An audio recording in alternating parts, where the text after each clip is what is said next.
pharmacy to get Carla's medication. But your office is completely out of my way.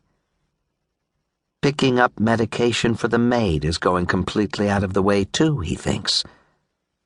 But I'd be home for dinner. Isn't that what you want? The line goes silent as she considers. Only if you promise you'll be home for dinner on time. I'll do everything I can. She doesn't agree or disagree. She simply hangs up. For months now they've moved past goodbyes, but the conversation leaves him feeling unsettled.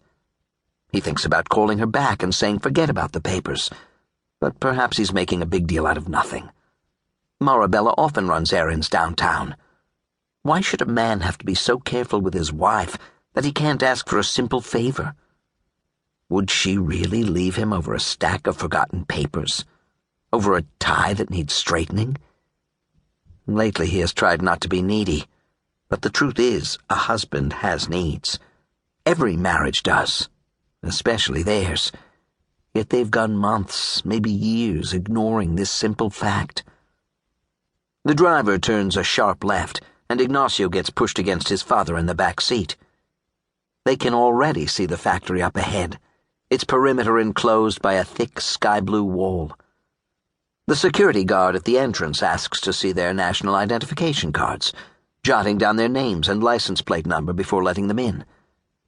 As the gate rattles open and they pass under the factory sign, Andres points to the long, stocky building up ahead. Manuel Orozco started out canning just ayuco, pre-cut in strips and chunks, Andres tells his son. He remembers what the packaging looked like years ago, with its red and white stripes and several of the root vegetables in the center, as if someone just wrapped the Peruvian flag around a can and slapped a picture of its contents on the front.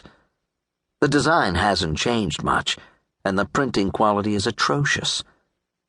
They do all sorts of fruits and vegetables now, peaches and peas and choclo, but the ayuco is what they're known for, and they really need a label that'll bring out its bright yellow color to catch people's eyes. Is that what they called you for? Ignacio asks.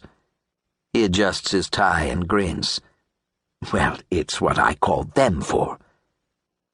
They're greeted by Manuel and his wife at the front steps of the factory, then led through its heart, full of rows and rows of workers in hairnets and aprons, filling an endless line of naked cans with food. A small conference room upstairs overlooks the machines and assembly lines, and once inside, Andres can see his son is mesmerized by their perpetual motion. He hands him his suitcase, hoping to redirect his attention to the client. Never too young to start learning to be more like his father, right? Manuel says. Hopefully not too much. I suspect he's gotten most of his best qualities from his mother. Manuel's wife laughs and asks how Marabela is doing. The women know each other from a mutual acquaintance, and when the couples last ran into each other at a dinner party, Andres seized the opportunity to set up this meeting.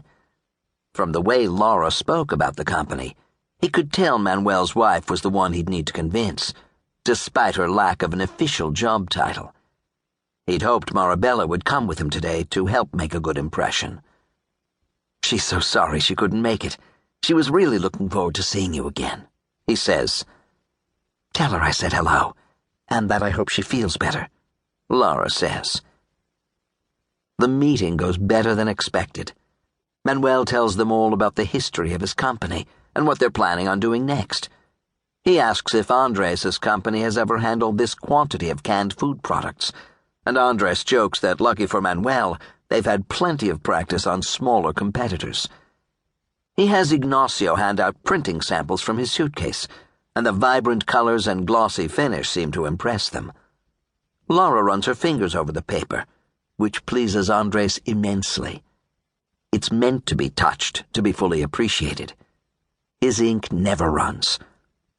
On their way back to the car, Andres bets his son that Manuel will call soon, possibly in the next week or two.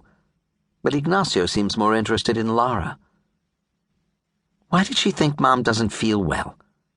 It's nothing. It was just easier to tell them that than say your mother wasn't interested in coming.